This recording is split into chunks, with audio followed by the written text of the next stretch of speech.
Hey y'all, this is Phil from the future, coming to you hot off the heels of my conversation with Trevin.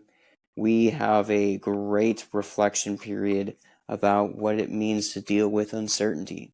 And in Trevin's case, he's experiencing one of the more common uncertainties that people, I think, will really relate with. I don't want to give it away because that's part of the joy of this episode. But tune in to learn about how Trevin is coping with his experience and the way that his spiritual fitness is informing everything that he's doing, from his career choice to the relationships that he has to the questions of what's next for me and what would that look like. So sit back, relax, and tune in to another great episode of the Grow Self Spiritual Fitness Podcast.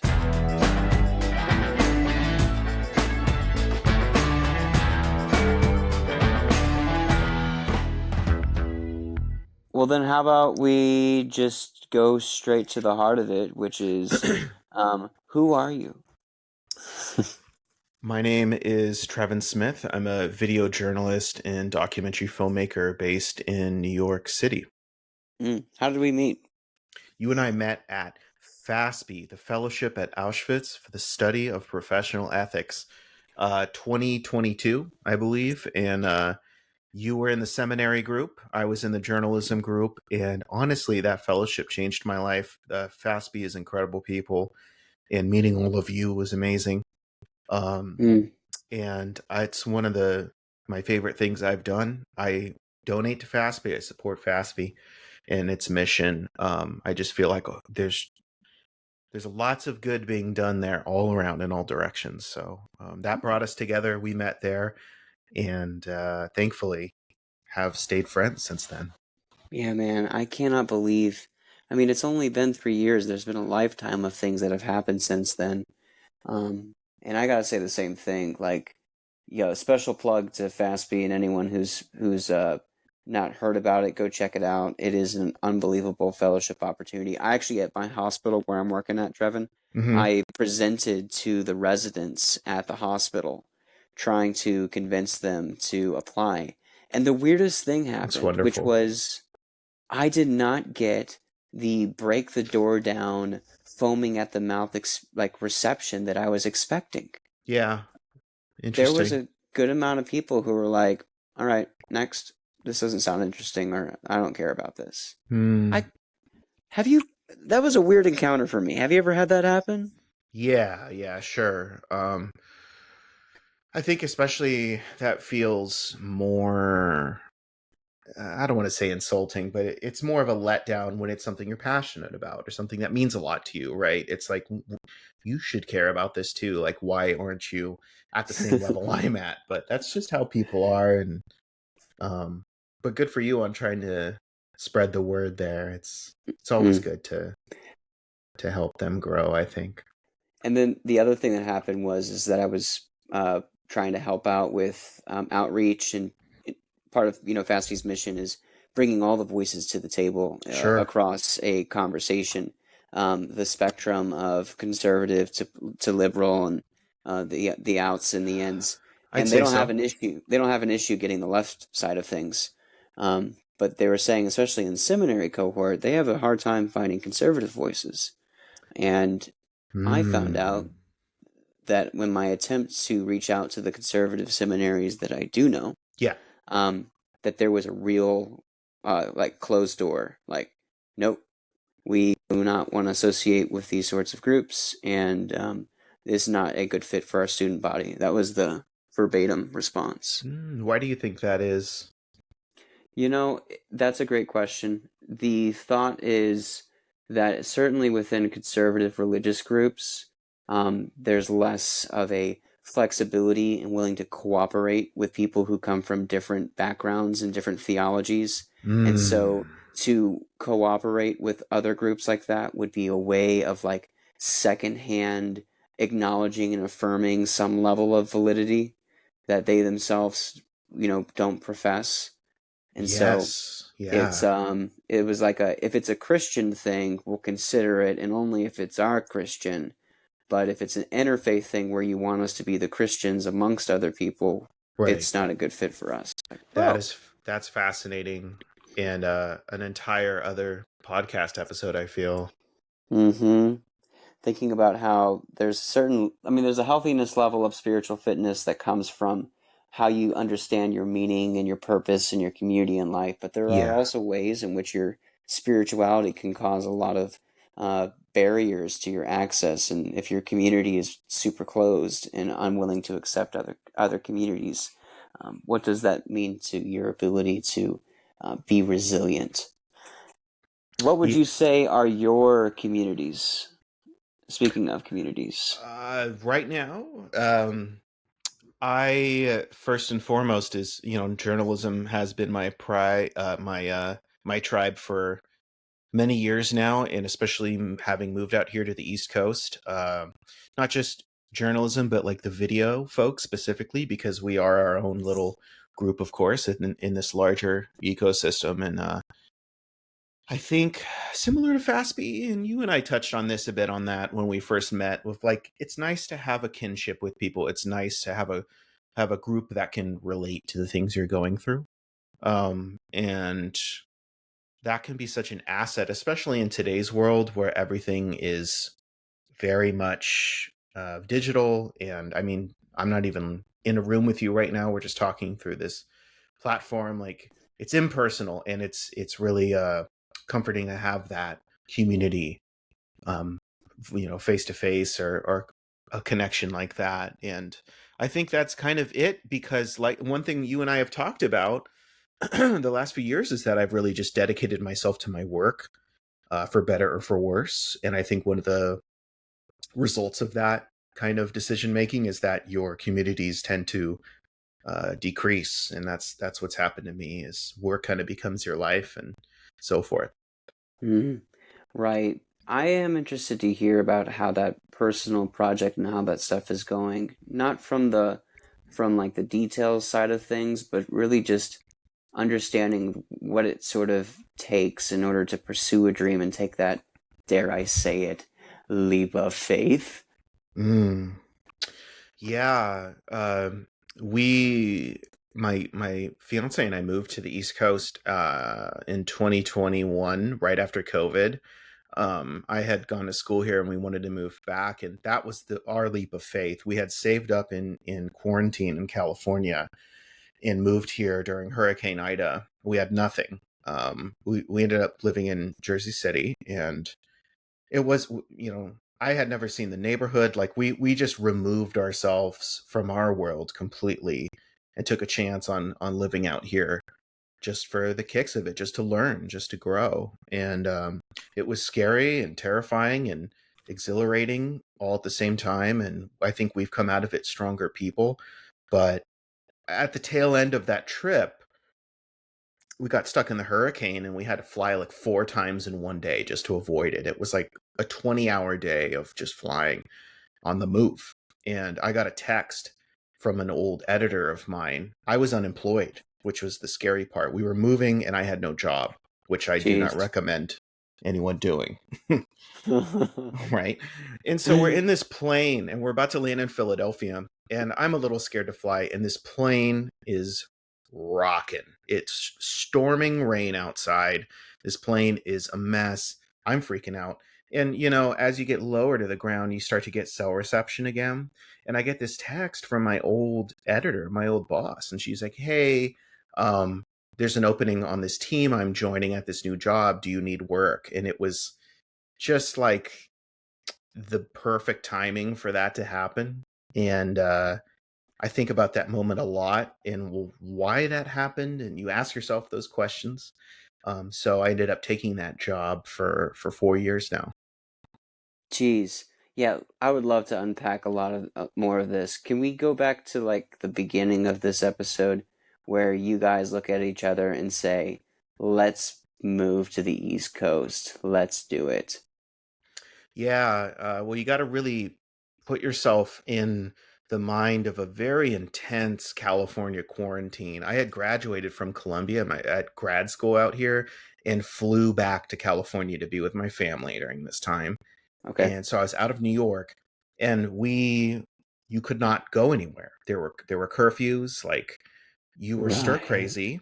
And on top of that, if anyone remembers, there were the wildfires. There was the campfire in Northern California at the time, which is where my family is based in the Bay Area, just north of us. So not only are you dealing with quarantine for COVID, you're dealing with the sun being blocked out from people's, houses and cars being on fire, and the entire state is just blood red with wildfire smoke, and it's hot as hell. And Mm. there's so And all the social tensions too that were happening around that time. we were a mess. We were breaking down socially. I had it was hard enough going through grad school, and then you graduate into a quarantine with wildfires. I was just not a shell of myself, not well. Yeah, So we man. kind How of did? both looked at each other and we're like, we got to get the hell out of here. Hmm. Is it a way that your desire, like your choice to go, was that kind of your way of like saving yourself because you were realizing that staying in California was no longer good for you?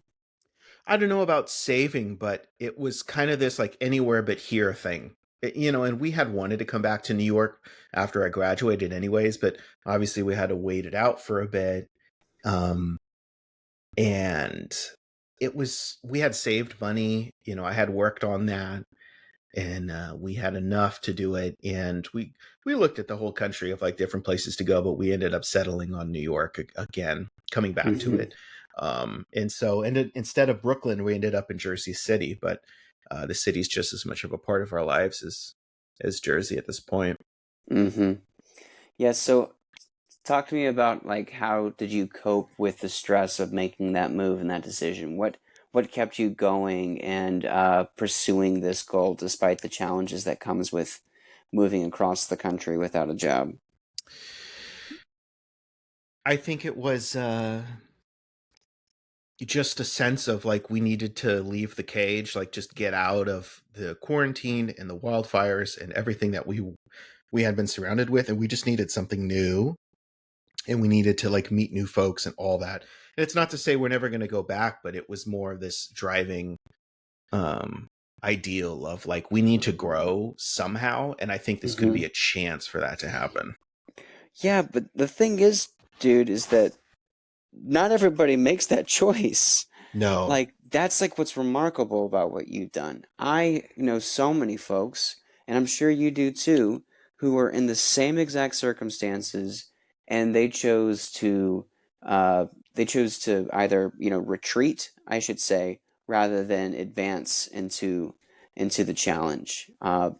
And that's like remarkable. Like that's what I'm trying to like unearth. Like where does that come from?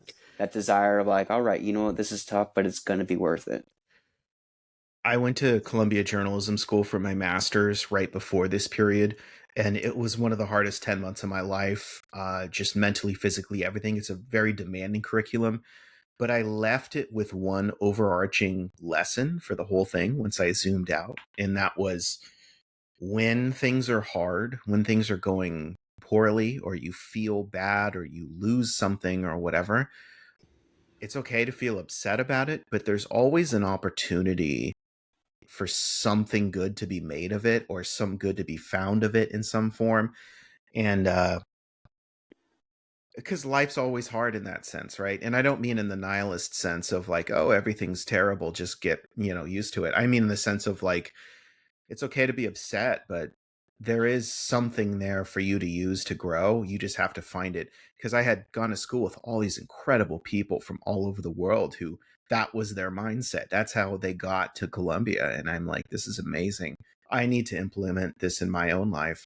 And it's something we talked a lot about at that time. Mm. And since then, have you had other encounters where you've like faced hardship and difficulty? You've gone back to this mantra of like, there's going to be something good out of it. You just got to keep going. Where you've then found that goodness. Here and there, because when you relocate to a new part of the country, you're just plopped into this neighborhood and you don't know a soul, and like things come up over the years of like having to afford the rent to stay there, and help the neighborhood grow in its own way and contribute, and like sustain work, and your partner goes through things. We're in our early 30s. Like, change comes quick at this stage. The gentleness of your 20s is kind of gone, and it's real adult time now, and you have to like work together to get through it, which is fantastic, but it's also just daunting in its own way. Mm, man, the monthly challenge of writing that rent check is not some small feat to overlook. It definitely does come like as a product of the hard work and, in my opinion, stewardship that's required to meet that. Yeah, I like how you describe the 20s as the gentleness of the 20s. That is Well, so true. a little bit. I mean, whose 20s are fully gentle? I don't want anyone to jump to extremes here, because I know that's what we all tend to do right now. But I'm jumping. yeah, well, yeah, I know it's the common language we do now, but um, yeah, it's your 30s are a different game for sure. hmm And at this time, you guys were not engaged when you moved, right? Or were Correct. you? And so you guys were just boyfriend, girlfriend, partner, like making this commitment together, but also still figuring that part out. So there's a whole relationship dynamic that you were navigating. Absolutely. It brought us so much closer too, because your family and friends are all gone. You only have each other. So it's a very interesting moment to be in together. Mm, yeah, man. So this like really taps into the of again this quadrant of spiritual fitness, this resiliency, meaning, purpose, community, where because you have this outlook, this mantra that you just kind of described that you've gained from your own personal experience, it's then afforded you the ability to be resilient in otherwise difficult, dire situations. I'm assured that in the moment when it's like, okay, we're looking at the bank account and I'm here with my partner and we're trying to figure out how we're going to come up with the rent because it's month 2 in this new city that we've just decided to move to. We're crazy to be like, you know what? It's okay. We're going to get through this. And then lo and behold, you do. That's beautiful. Yeah, it's helped us get through some stuff, and it's something we're leaning into really heavy right now, because life has brought us another really difficult chapter uh at a time, because we're engaged now and we're getting married in a couple months. So there's a lot of pressure, socially but financially, right? Like, Mm. to get through this milestone in life.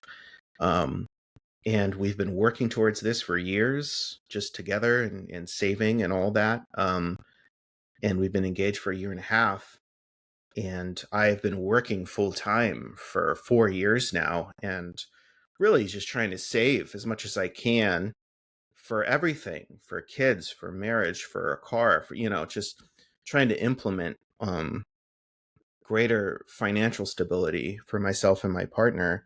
And I was laid off Monday. My entire team was laid off at work. I lost my job this week.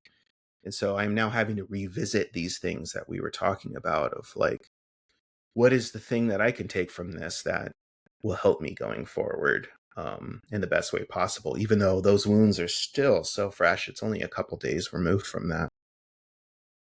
Jesus, man. Oh, wow. So just a few days ago, well, let's say this another way. A week ago, life was what your normal has been for the last couple years. Mm-hmm. Yeah. And then here, just on Monday, um, all this happens. Yeah. Yeah. Monday morning.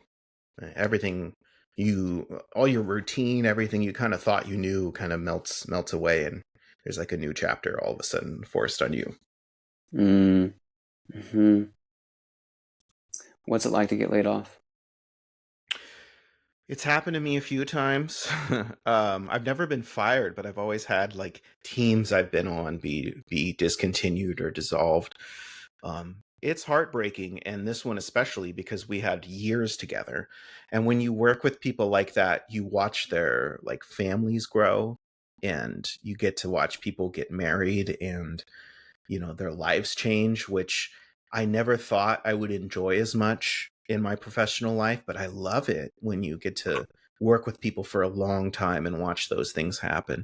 And I think in today's economy, it's a privilege to have that.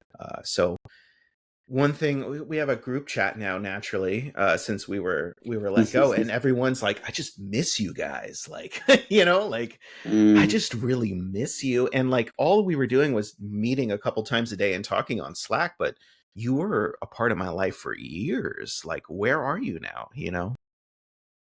man, it's it sounds like you're just describing the shock phase of grief, trying to be like what just happened and working through that grief process together because you've in a way all mutually experienced Yeah, this death of a group, that a death of a community, a death of a purpose, a role. Um, yeah, man. absolutely. The day it happened, I kind of just went downtown and walked around aimlessly. I was just fully in shock, and yeah, we saw this coming too, right? But like, the fact that it actually happened in so swiftly was just a total, instant change. And I'm still very much reeling from that. And I think a couple coworkers called me the next day in FaceTimes, and it just felt so good to see like familiar faces, because I feel like as humans we just miss seeing our group regularly. Mm, yes, for sure. I mean, that goes back to that first part we talked about, this community where you find connection. And you were saying that you've been working so much that your coworkers have really become your community outside of your fiance. Yeah, I shared our engagement photos with them. I showed them our like wedding invitations that I made, and like our graphics people were giving me like graphics help with it. Like, Hmm. the my editor has been my editor at a previous job, and like, she's watched me grow up from Right. like a college kid to now a engaged, man in his 30s thinking about having kids soon. Like, that's got to be hard to watch that kind of change. Someone you've helped grow, and now it's like, okay, we're going our separate ways. Mm-hmm. So this relates also to something I had in an episode with his name's Michael, and he's he's an opera singer, and there's a similar level where like, please excuse me if provide me an excuse for the laity speaking to the professional journalist. There's a level of art that comes with being a writer, Yeah. and within that artistic ability, there's high art and low art and everything else, and those forms and expressions come with certain communities and professions and stability and XYZ. The Taylor Swifts of the world and the superstar baritone singing at the Geneva Opera are both singing music, but Hmm. their industries and their clientele are very different. And I kind of see a similar realm within writing. Um, so I'm curious with him. Michael's talked about how the opera industry is going down, Hmm. and you and I have talked about the conversation of how like journalism is a topsy turvy industry to say the least. So with your experience of being let go and other stuff like that, I'm wondering about how much this affects your sense of identity. That's the big question, right? And you're at the heart of it, because in this kind of a career, or maybe like your own or others, there's lots of these. Your identity is tied in with your job slash role in society, Hmm. of which there are many. And firefighters, and this could be anything almost, right? Like, Chaplains, yeah, man. 100%. And that's your sense of identity, and it's also the big P word. It's your purpose, Purpose. right? Yep, Like, there it is. that's a big thing. And something like what I experienced this week, having that ripped away from you, can make you feel naturally like you're not worthy of this, or whatever. You now are not good enough to do this, or whatever way your brain tries to make sense of it. And Hmm. that's really hard, because I've also been applying to jobs forever, last year plus, and I've been denied by every company ever. And that's a part of this too. It's a natural thing we do as journalists, is get denied job offers. And like, but that is this, it evokes the same feeling of, you're not good enough to be here, you're not good enough to work here. And I wish especially in our industry. I wish the public saw that more because we get demonized so much and everything's this is your fault. It's all because of you. You're the enemy of the people. You're this and that. And I wish they could see my side of it more where it's like, this isn't my job. It's my purpose. Like, I've Mm, wanted to do this since I was like 10 years old. I have 2 degrees in this. I teach this. I take this so seriously. This isn't just me getting paid to slander people. Like, I've devoted my life to this. Like, you should probably want someone like me in this who actually cares about what you're getting versus just getting a paycheck. There's so many places I don't even apply to because I don't want to work in environments like that where there's even a chance that could be that influence. Like, so you're fighting to do this career that everyone tells you is terrible because of that purpose, because of that thing that drives you inside and says, you are naturally good at this. This is what you're supposed to do. So, yeah. mm, hmm and like that's like that universal concept, that experience of how purpose can be the the wind in the sails, the compass direction, that no matter what you come across on your path, so long as you're headed in that direction, there's a sense of satisfaction and assurance that comes with, okay, you know what, this is a desert period, but I'm still traveling in the right direction. I at least know that. Yeah. Absolutely. And like one thing we tell one another as journalists in our own little circles is it's kind of like playing baseball. I love baseball and sports, but like I know everyone where you're headed. what's the quote? I don't even remember the movie, but the quote applies. Everyone gets to play the game, but not everyone gets to play the game forever like the pros do, right? That's only a select few. And you feel like that as a journalist of like, yeah, you can probably get into this when you're younger, but the longer you stay in, the fewer peers or friends that you kind of have that stick around because life happens. You have kids, you're short on money. Eventually the industry is so volatile, you need something more stable, and those people drop Mhm. off. We leave. We lose good journalists, and I'm very much facing that now. Of like, will I continue? Will I not? What will happen here? I don't know. In this period, there's a there's like the wandering of like, okay, what happens next? But there's even more so a question of what does the next thing even look like, right? I hate I'm uncertainty, and oh, absolutely, dude, and like that's where like I mean that's what I work with every freaking day, man. You know, in my career field, like uncertainty is my what's the word? It's my copy. Is that the right mm-hmm. is that Yeah, the right term? You know, it's what I work with, helping, assisting, sitting with, wrestling with, avoiding all the things that happens to do with uncertainty. yeah. I've been working recently. This is we can include this as our little life update. You know, I've been working as a pediatric chaplain, and lately I've been focusing a lot more of my time on oncology, kids with Mm. cancer. Mm. Yeah, the big one.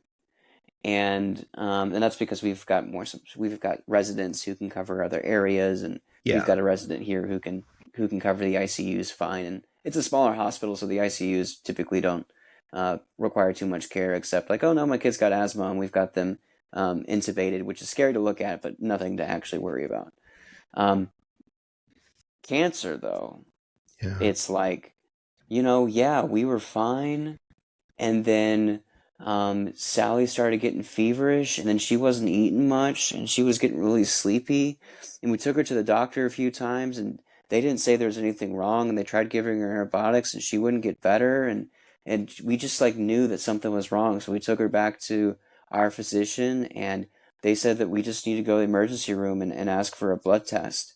And we did that, and they admitted us here, and now we're waiting the results. And then, you know, there they are waiting. And then 24 hours later, we found out, all right, you know what?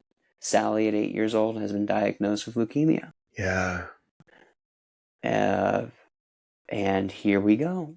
yeah. That uncertainties. Does my child live or die? Yeah. The uncertainties of how am I going to manage a hospitalization of my child while also trying to pay rent and work. Oh yeah, and we've got other kids at home too. Um, those sorts of rocks that people are lifting. Um, that's something that I've been hearing about. And so hearing your situation, how it has that same, and I'm not trying to compare in terms of equivalencies here. The the string that I'm seeing, Trevin, though, is that uncertainty is uncertainty. And it produces a similar reaction, whether we're talking about trying to navigate a cancer diagnosis and being laid off and figuring out what's next. It's one of those things that makes us human is like that, you're always going to face uncertainty.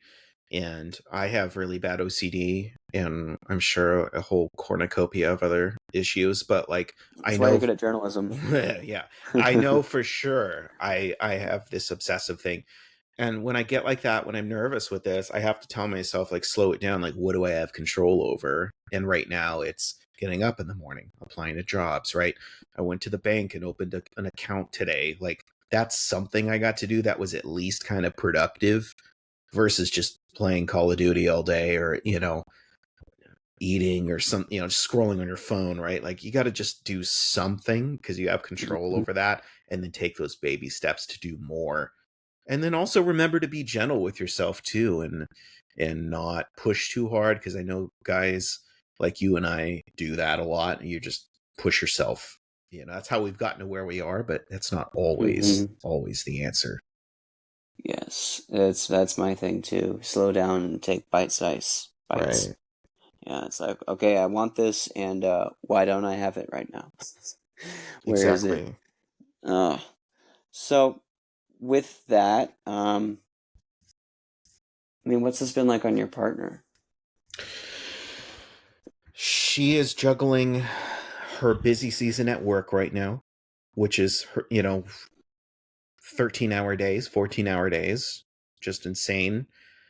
The stress of our wedding coming, which we're working together, but it's stressful nonetheless because you've gotten married. You know how it is. Like, we're a couple months out, which is the last like real big push. And then now this. And like, I naturally feel guilty because I'm like, the last thing you need is more stuff on your plate. But she's stepping up. She's doing all she can to try to support me now. Um, and yeah, I'm sure yours does this too. Is trying to tell me to relax a little bit, like, don't push myself too hard, and is still trying to support me, even though she's juggling all this stuff, which is such a confirmation that, this is the kind of person you should be with, right? And Mm, I'm just so appreciative of that, because I see in her face that this is freaking her out, and that's okay. I'm freaked out too, but she's also being like, we're gonna get through this. And she's told me that like 100 million times, and it's important to have that repetition. mm, man, the power of having a solid, accountable partner, that level of relationship. There's that other level. It goes back to community for you once again. That tapping into a time of crisis and how the community is something that you can reach into to get the support that you need when purpose and when meaning are challenged. I try to Yeah. pay it forward in every chance I get, especially in journalism. There's this Mm, like culture of backstab stuff, and mm, that guy's work sucks, and this guy had everything handed to him, and she sucks, don't work for her. And I've never understood that. And I tell my students this, like, this job's hard enough. Like, do we need to be at each other's throats, or is it better for us to help each other and work together? Now, you take all the cornball stuff out and you boil it down to just do the right thing. If you love someone, if you care for someone, like I care for you, like, I'm doing this because I support you, like, I support journalists that, I'll promote their work on my social media, pay that forward, because someday you're going to be me laid off with 4 months to go to your wedding. mm. It's like, you're going Yeah. to need a couple job recs or something, a couple references. So it goes both ways. Mm. While you're talking about that, it's making me expand more on this idea about, yeah, your community. Be kind to your community, Yeah, because you don't know when you're going to need to make a withdrawal. And the last thing that you need to do, you want to be, the last place you want to be is a time where you're trying to make a withdrawal and you realize that, you've got no money in your community bank account. Um, right? 100%, man. And I'm not like the biggest journalist in the world. Like, I don't have every connection, but I've been so humbled this week. It made me emotional yesterday because Mm. I've had journalists from New York Times, CNN, the White House correspondents, NPR, all these people reach out and be like, "We love you. We want to help you." And it's just like, wow, like I can't believe I get to be friends with folks like this. Like, this is amazing. I'm so grateful for this, and that's because that's the energy I've put out there to them. Yes, they truly do care about you and care enough to reach out and spend some time to connect. Man, that says so much. Who would have thought that something as terrible as being laid off would have been an opportunity to realize how rich you are? That's what it is the opportunity. And when this bad of something happens, and this certainly isn't cancer, right? That's a whole other, but I got laid off. That sucks. It's It awful. It's sucks. still, It sucks. yes. It's the opportunity to reevaluate and be like, okay, well, the first step I can take is maybe just being grateful for the friends I have that are reaching out to me right now. That can be enough to get me started to recovering from this thing. And that's exactly where I'm at. Well, I just can't help but say that it's a weird coincidence that I reached out to you when I did to schedule this meeting. So the HR rep is like, "You're all getting laid off," and I was like, "Man, Phil's gonna have a great episode for his podcast this week." I kid you not. That was literally like the second thing. The first thought was, "Oh my god." The second was, "Oh, Phil's lucked out this week." Dude. Oh, okay. So yeah, what was the timeline? When did I text you to set this up? And then what was it? Yeah, Let's look this up. last week I think. It was last week. I actually want to figure this out. So I reached out to you. We had a nice little chat back and forth on Sunday. I got laid off the next day. Fuck. Yeah, I know. So, uh, I don't know. It's hard for me to talk about resilience because I don't even know if I'm quite in the resilient stage yet. It's more of the like smoke hasn't quite cleared yet stage, but um Hmm. definitely getting a little bit better each day. Like I feel better today than I did yesterday, but uh I'm terrified because like I'm worst case scenario guy and I'm like, I don't know, do we lose the apartment? Like do we move back to California? Like what happens? But I can't really do that right now. I just have to keep applying to jobs. So I got laid off and I literally submitted an app like 2 hours later, right? Because this is another thing that like my one of my good friends, one of my coworkers and I were talking about is like the natural thing you want to do is plop on the couch, plop in your bed, sleep all day, eat a bunch of junk food, watch sports or movies, and just do Hmm. that for like 3 weeks. And I've done that before in my life. That's depression. And it's a natural response to this. But unfortunately, and stop me if I'm rambling, there's so much sympathy when something bad happens immediately. That's when you need a cap on it because it will dwindle over time. Everyone wants to help the guy or gal who got laid off on Monday, but whoever got 2 years later, are they gonna have that same expediency to help you? I don't think so. So it's like I immediately was like hitting application, you know submit buttons because it's like I need a cap, you know take advantage of this now, what while there's this help, because it's not always there, unfortunately. That's a sad realization. Mm. I'd say, yeah, what you're describing is sad. And it also comes from a place of wisdom that you've learned as Yeah. well.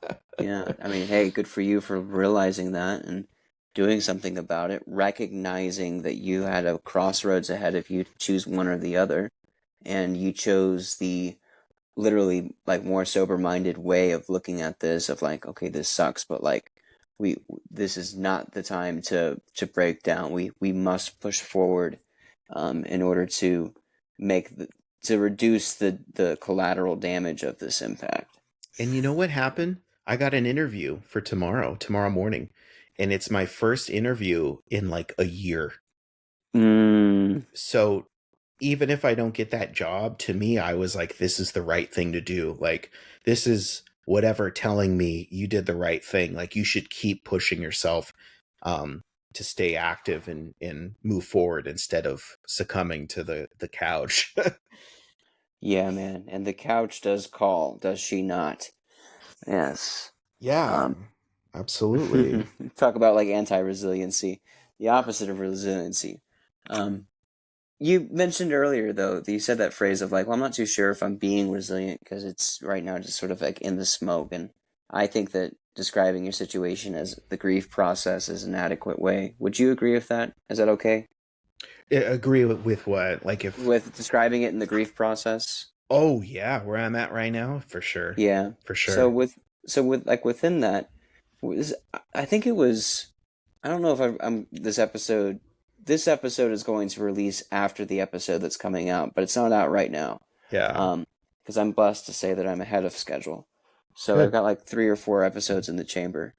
Um, and the person who talks about this was saying how it was only through his trials and tribulations that he was able to like build his spiritual fitness. Mm, Because it was only through that did he realize the amount of resiliency that he needed.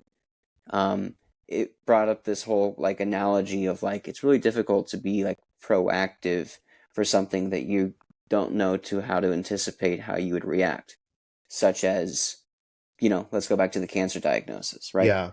Like we can think about it, but that's such an abstract concept Yeah. that's so far removed from us that unless you're like someone like myself who works with it daily, like there's no way to like really truly anticipate it. So you just kind of got to do what you're going to do and then wait for shit to hit the fan and then like start building that boat, man, because once it starts raining, like it's not, you don't want to be on the couch, you want to be building that ark. So to you, it is raining, you're Noah, um, and realizing that the waters are rising. What are some things that you're doing? You talked about like applying for jobs and stuff. But what are some things that your action items that you do to help maintain or build your resilience? Well, I'll say in response to that description or analogy you're using to describe your friend in that other episode, I find, and I've been through a terrible time in my life about like 15 years ago, just true depression, just absolute struggle. And I had the same reaction of your friend of like, I'm growing so much. I'm learning about struggle right now as a young person going through this.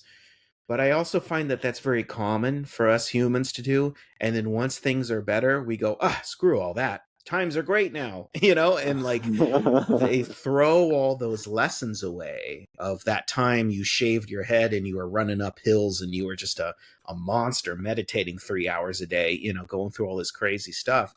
But sometimes it's important to take a couple of those lessons and apply them when times are good, because you never know what's going to happen. You could get that diagnosis. You could get laid off. And do you want to be caught flat footed again? Or do you want to take the hard lessons forged in that time of struggle that you've been kind of keeping in the background? You're kind of working those muscles out, even when times are good, so that when hard times come again, you're kind of ready to go. And that's where I'm at now, is like, I'm not flat footed. I'm able to talk to you philosophically like this because I've done that work when the time was good for this moment. So yeah, it hurts and I'm upset and I miss my coworkers and they're wonderful people. I love them. But like, I'm ready to move forward and I'm going to keep doing that while also remembering those lessons, whether times are good or bad, they stay with me going forward. And I think people need to focus on that kind of stuff more,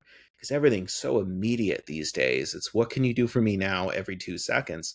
People forget those deeper muscles and lessons that can be forged in harder times. Mm-hmm. Yes. And I would love to join you on shaving your head and running up hills and meditating 3 hours a day.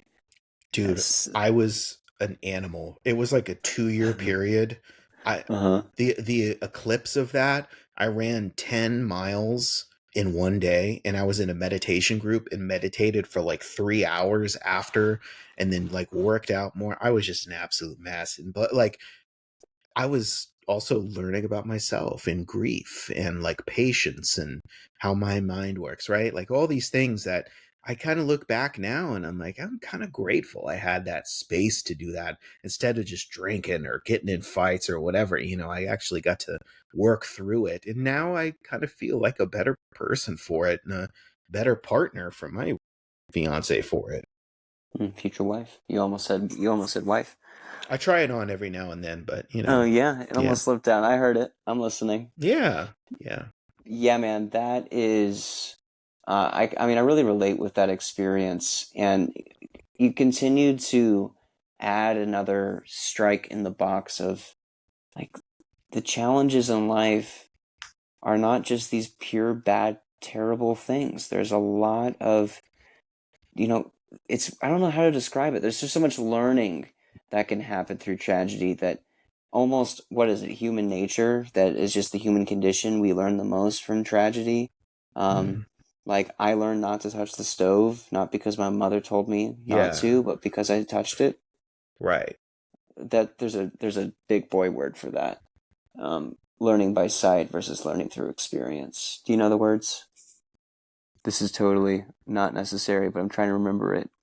It's like being the voyeur versus being the one who experiences it. Mm. I'm not quite sure if I can think of one off the top of my head. Okay, I'll look it up and I'll text you at 4 in the morning Yeah. when I remember. But the point being is that this whole episode, this is like the big theme of what we're talking about, which is like tragedy, shit happens, life is bad, and everything else. But there's a lot of stuff and a lot of really good things that can come out of it that you may not see in the moment. But like you said, when things clear up and they settle out, you have an opportunity then to apply those things going forward. Um, I want to tell you about something I experienced this Yeah. morning, Yeah. actually, related to this. Um, I got called into work, and I went to work, and then I got called into the ED, and it was the nightmare scenario. Um, Parents and 16 or parents and a baby, Yeah. um, and baby had a small fall the night before. Yeah. They thought the baby was fine. Woke up the next morning, baby's not alive. Oh my God. Ambulance services, they do the whole thing, bring them in, they work the kid up, and they like kind of get we have the technology to be able to reanimate bodies and maintain them and keep them alive. We can beat your heart for you, and we can breathe Yeah. for you. Um, and a lot of the time, all the medicine that we do is simply from a procedural point of view and from a grief point of view, and it's not really for any form of medicine. Um, Oh. yeah, so like we're gonna keep the body alive because we might want to do organ donation. We're gonna keep the Right. body alive because there needs to be an investigation. Um, we're going to keep the body alive because like we want parents to be able to like be there, and they want the family to gather together so that when we uh, withdraw support, they're there for that moment. Yeah. A lot of other things than just we're trying to save this kid's life when the life can no longer be saved. So I'm dealing with that, and I dealt with that all day. Gosh. And it's yeah, and I've dealt with them in the past. It's not my first time, but Yeah. they're still tough. And I'm just thinking about these parents. And I'm thinking about them. And the worst thing you want to tell someone when their child dies is, don't worry, something good will come from this. Right. Right. Right, how heartless and how just like blind are you to say something like that. But at the same time, like we apply this concept and expand it, like we don't need to find an answer, but it's just I'm thinking about finding good in even the worst of situations like losing a child. Well, sometimes you got to scale that down to literally the cellular level of, is the good that you can just blink and breathe for the next 5 minutes?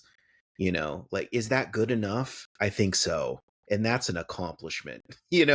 Like when it's Right. that level of tragedy, your baby's dying, like, can you just drink some water? Could you maybe eat half a sandwich? That's worthy of celebration right now. Like, that's Mm, enough. We can worry about the bigger stuff later and you will work to that. But right now, you can be thankful that there's food here, you can sit down or something, and that's kind of what I do with myself too. And I'd imagine you speak with parents like that, of like, certainly you'd never say, "Oh, don't worry, it's all going to be, you mhm. know, Something that good's gonna come from something this. that, yeah, it's like, The worst that words you could ever say. Don't worry, God has a plan. ooh, I fucking hate that phrase. Or like, God just wanted your child back. God gives and God takes away. Oh, I hate it. It's so bad. It's such poor theology. see, Um, you yeah. being able to walk into a scenario like that, that's why you're a pro. That's why you got the collar on. That's like, not everyone can do that, man. And there's a reason you're in that room, and it's because you have the skills to get folks through that. You know what I mean? Well, it's nice of you to say that, and yeah, yeah. I think it's. I mean, Trevin, you and I have connected since the moment we were just chatting on the bus, getting to know each other. Yeah. There's a lot of similarities in terms of like having a calling and responding to that calling and having faith in that calling despite the turns and twists and the experience. Because if would you have it any other way? Would you be living life the way that you're doing any other job? I The don't answer is think so. no. No, I don't think so at all. No. Mm-mm. I couldn't. I would rather take this life of sort of uncertainties and pitfalls and stuff like that because like it beats the alternative of whatever else I might be doing. If you really want to get crazy, I also trip off of how it's kind of a luxury to think that too, because you and I are like real privileged dudes. And it's like, we're lucky to have jobs that we're just passionate about. And like, there's a Mm, responsibility there too, because we work in sectors that are part of the social good. And like, there's a calling in that sense too. And like, it's a privilege to be able to work with a parents in the situation you're in, because I certainly don't want the average guy in that room. I want someone who's going to be able to help them because they need help. That's a privilege to help folks. If that was right. me, I would want someone very qualified in there. God forbid if I was in that situation. So yeah, they're Uh, very lucky to have you. mm-hmm. You're a Yeah, real you blue make flame thinker. You're an intelligent guy. blue flame. Gosh, look at your words. You're dazzling me. That you make a good point about certainly from the American perspective too, like just the privilege of being an American working in our economy, the privilege of like having the jobs that we do and access to the jobs and available that are just not even a consideration or possibility for the other 99% of this world's population, and then even within our own. And that is a helpful thing to remember as well. What you're basically doing is you're reframing, right? It's the taking the time to like, okay, there's these hard things that are going on, but if we can also like zoom in, like you said, and focus on some of these smaller details, let's not miss, as they say, to kind of count the blessings that are right in front of your face. and Yeah, and that can be at the cellular level. It can cellular be level, right? that small, and like, not everything has to be the biggest and in most impressive. It can be, can you just get out of bed today? Can you Mm-hmm. hug your spouse, or can you apply for a job or whatever? Can you Mm-hmm. unload the dishwasher, like do a couple push-ups, whatever it is. Like, if you can, that's great. Like, you have something to build off of now, you know? Mm-hmm. So to wrap this up, why don't we just apply your own words to what you've talked about? What's the good that's come from your 4 years that's led to this layoff? It's all around me, man. I'm such a privileged guy to have all that I have, and for us to have all that we have. I took my wife out. There you go, for Uh-huh. her birthday in November, and this was way before I thought I was going to get laid off. And we went to Keen's in Midtown. It's our favorite steakhouse.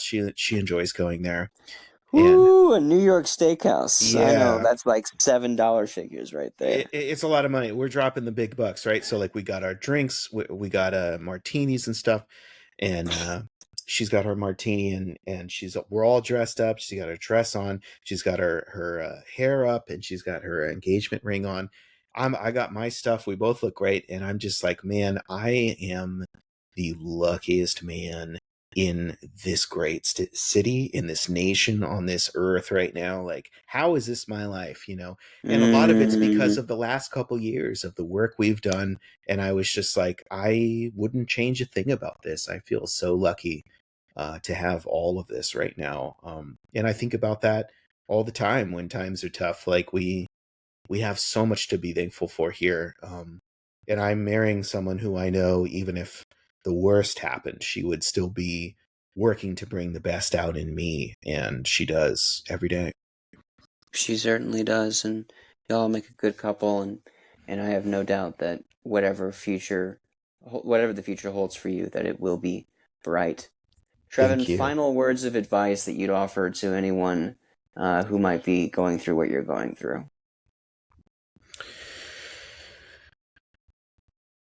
Remember who you are is something that I hear less and less these days, but it was a big part of our childhood growing up. You used to hear it in movies a lot, and they don't like say that kind of stuff anymore. But remember who you are.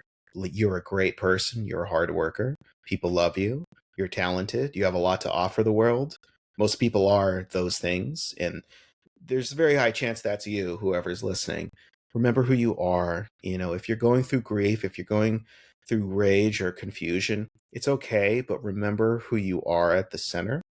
And a lot of times in life, I think that's enough to get you through when we're struggling the most.